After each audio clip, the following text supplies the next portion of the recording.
సుందరకాండ పారాయణ నేటి కాలపు విద్యార్థులకు ఎలా మార్గనిర్దేశకం చేస్తుంది? సుందరకాండ అంతా కూడా ముఖ్యంగా మొదటి సర్గలో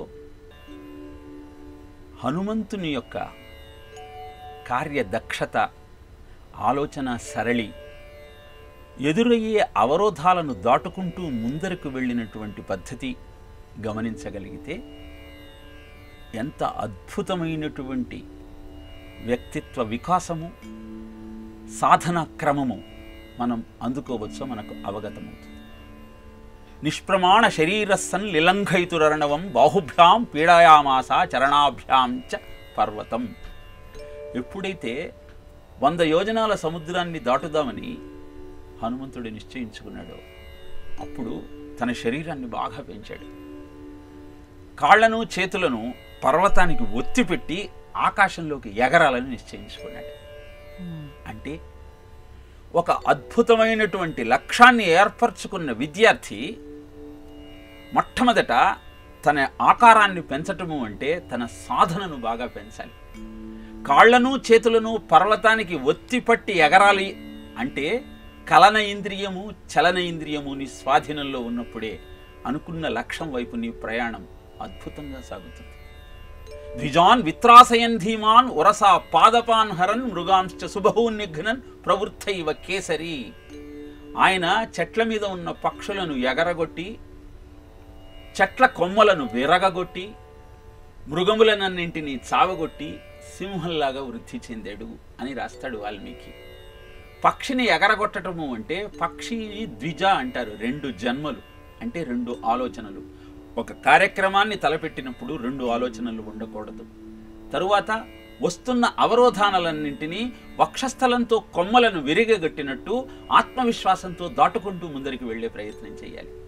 అలానే నీలో ఉన్న మృగముల లాంటి దుర్లక్షణాలన్నింటినీ అంతం చేసినప్పుడు మాత్రమే అద్భుతమైన విజయం నీ సొంతమవుతుంది. 100 యోజనాల సముద్రాన్ని హనుమంతుడు దాటినప్పుడు మునులంతా వచ్చి హనుమంతుడితో ఒక మాట అంటారు. యస్య త్వేతాని చత్వారి వానరేంద్ర యదా తవ ధృతిర్దుష్టిర్మతిర్దాక్షం స కర్మసు నసీదతి. ఓ హనుమ, నీలో ఉన్న 4 లక్షణాలు ఎవరిలో అయితే ఉంటాయో వారు తలపెట్టిన ప్రతి కార్యక్రమంలోనూ విజయాన్ని సాధించగలుగుతారు. ఏమిటి హనుమంతుడిలో ఉన్న ఆ 4 లక్షణాలు అంటే మొట్టమొదటిది ధృతి, ఆత్మవిశ్వాసం. నిజానికి మొట్టమొదట హనుమంతుడికి 100 యోజనాల సముద్రాన్ని దాటతానన్న నమ్మకం లేదు. ఎవరిచ్చారు? జాంబవదాది వీరులందరూ ప్రేరేపింపగా బయలుదేరెను.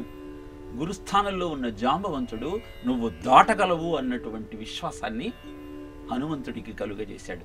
అలా గురువు యొక్క సందేశాన్ని స్వీకరించి ఉపదేశాన్ని మనసులో పెట్టుకొని ఆత్మవిశ్వాసాన్ని ప్రోదు చేసుకొని దృష్టి అంటే vision. The best preparation for tomorrow is the right use of today.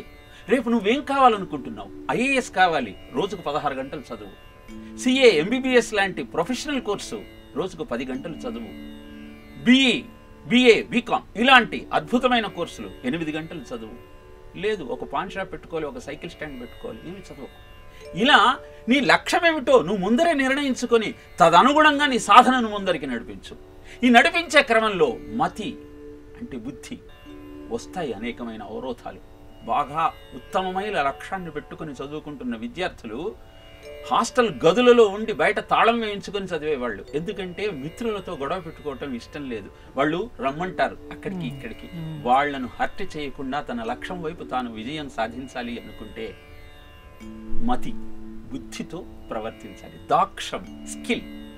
ఇహ నిజంగా అద్భుతమైన పరీక్ష రాయాల్సినటువంటి సమయం ఆసన్నమైనప్పుడు ఏ క్వశ్చన్ ఎలా ఆన్సర్ చేయాలి అన్న ఒక పథకాన్ని ముందరే నువ్వు దృష్టిలో పెట్టుకొని అక్కడ ఆచరించగలిగినట్టయితే అద్భుతమైన విజయం నీ సొంతమవుతుంది.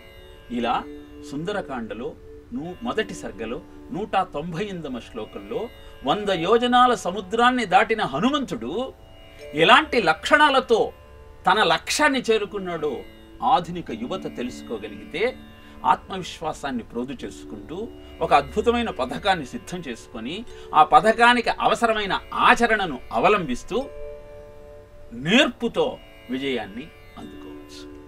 ఇది సుందరకాండ ద్వారా హనుమంతుని యొక్క కార్య సాధనను గమనిస్తూ మనం తెలుసుకోవలసిన నిత్య జీవిత సత్యం.